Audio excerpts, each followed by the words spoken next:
guys, Subhashir from Zara Hub and welcome back. And first of all, it's raining outside. If you hear anything that's loud, apologies. And second of all, I promised you guys that I will make a full review of my MacBook Pro on my first impression. I admit it did take quite a while and many things has happened on the past month. Apple has released the new 16-inch MacBook Pro, discontinuing this 15-inch. So instead of me giving a full review of this 15-inch MacBook Pro, I will do something different on this video. I'm going to do my review and also I'm going to talk about my experience from jumping from Windows to Mac. So stay tuned guys. With refurbished model, you'll get everything similar as what you get with the brand new ones.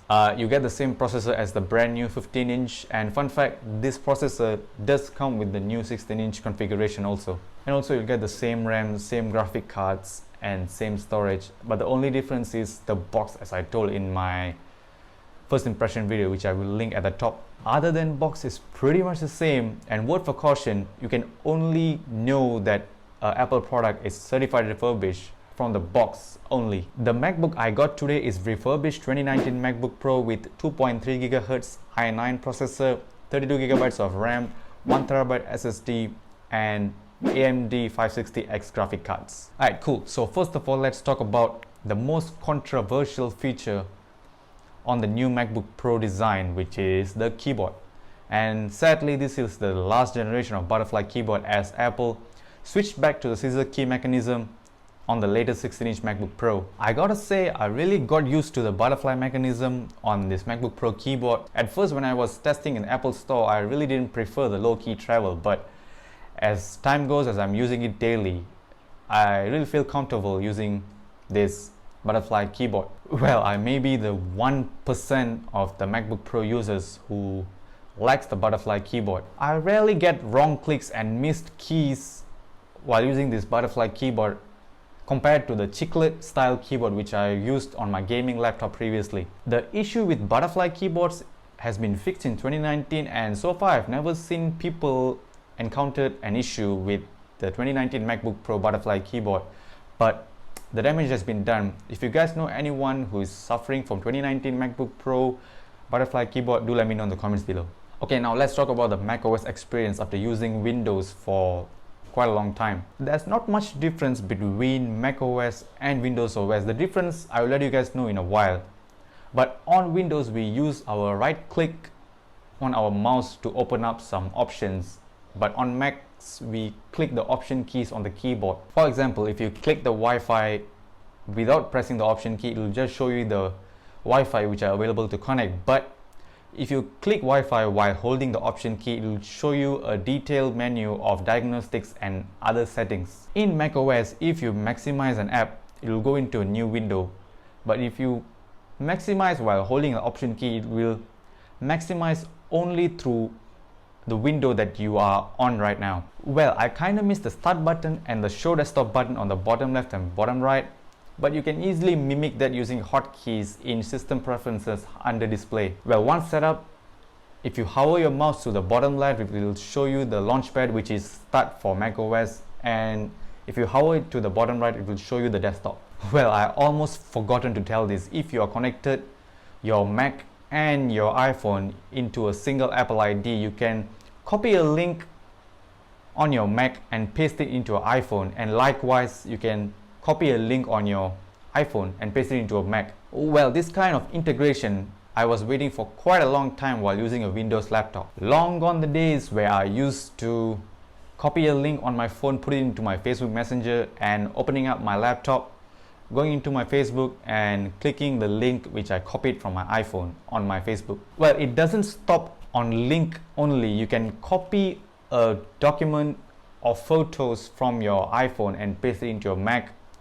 You can copy pictures or videos from your Mac and paste it into your iPhone, but that only works in certain applications, not everything. Well, staying on the Mac, the one negative thing which really frustrated me is that I couldn't search a folder while tapping an alphabet on the keyboard. And let's say you have 100 T folders in your file and you can't navigate through every T folders while pressing T on your keyboard. Instead, if you press a T, it will go into the first folder, and if you press again, it will go to the 5th or 6th folder, but in between there will be 2 to 3 T folders, and if you press again, it will go into the 8th folder. If you press again, it will skip 3 or 4, and then it won't navigate if you press again. So that is really a frustration for me, and if you guys have any solution for this problem, do let me know in the comments below. And that's the only disadvantage I can find using Mac in a month. If there's more, I'll do a separate video for that. Speaking of video, let's talk about the webcam on this MacBook. It's a bang average 720p potato quality webcam with a average sounding microphone. Hello guys, as you guys can see, I'm talking directly from my webcam, and the sound quality though is not great as the new MacBook Pro 16-inch Pro microphone. You guys can check out Jonathan Morrison's interview with Phil Schiller to check out the new 16-inch sound quality.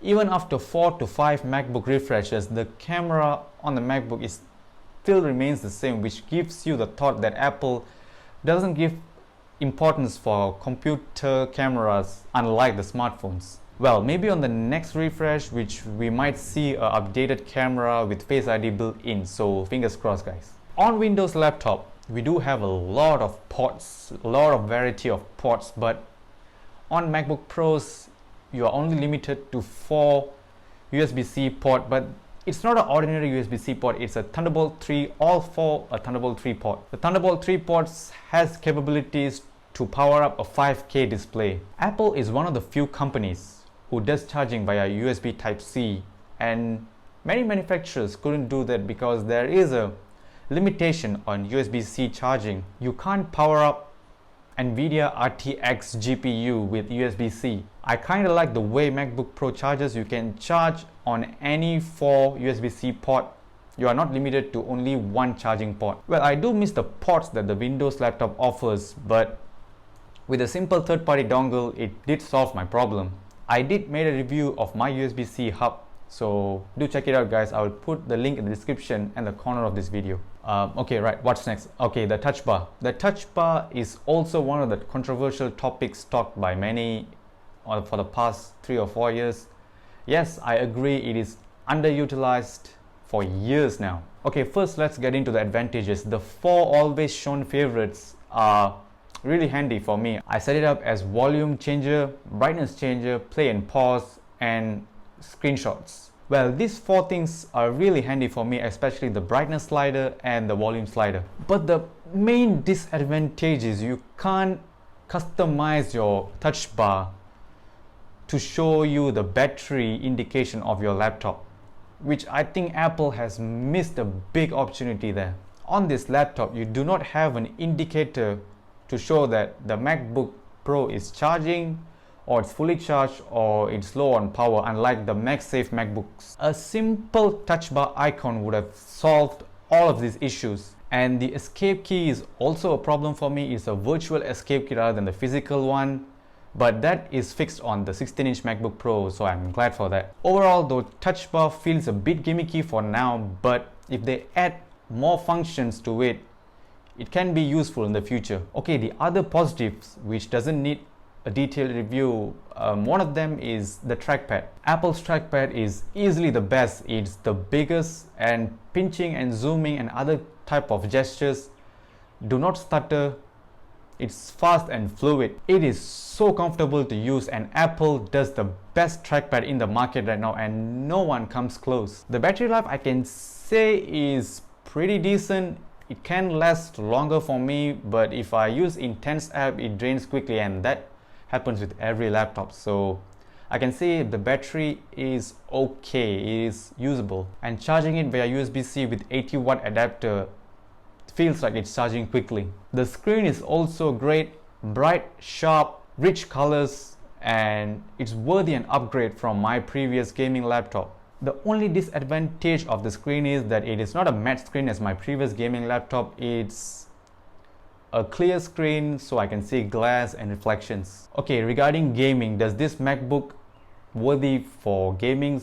Well, I do not recommend you guys any MacBook for gaming. Even though the 16-inch has the capabilities of running games on good frame rates, but There are even more better, cheaper alternate options rather than having a 16-inch MacBook Pro as a gaming device. So gaming wise is a big no-no for MacBook Pros. And now this is the biggest question. Is the 15-inch refurbished MacBook Pros is worth the price since Apple has released 16-inch with better specs and better price? I gotta say no. Do I regret buying 15-inch a month before the 16-inch release? Well, yes, but no. Well, the yes part is that I believed in rumors a lot, and if you are following Apple rumors for long enough, you would know that there was a rumor stating that 16-inch will be a standalone product with 13-inch and 15-inch, and that wasn't the case. Apple has ditched the 15-inch, which was refreshed in mid-2019 and replaced with 16-inch. And no, I did not regret buying this laptop because it is still cheaper compared to the 16-inch since I bought the refurbished one, which offers the same performance, same everything, and it also does come with additional Apple Care warranty, which you can purchase it. So my advice is wait for Apple to release a 16-inch MacBook Pro on a refurbished site. So once Apple release the 16-inch on the refurbished website, then make a purchase, because Apple refurbished product is the best product you can buy. Well, would I upgrade to 16-inch in the near future? Well, absolutely not, because the price I paid for this 15-inch, it is still cheaper than 16-inch, which I told earlier. So I can say I'm happy with the purchasing decision I made. So that's it for today, guys, and me and my buddy Vinesh are in task to create a lot of videos and upload it into our YouTube channel with regards to our busy schedule. So stay tuned for all of the videos, and like this video, subscribe to this channel, and I'll see you in the next video. Until then, bye for now.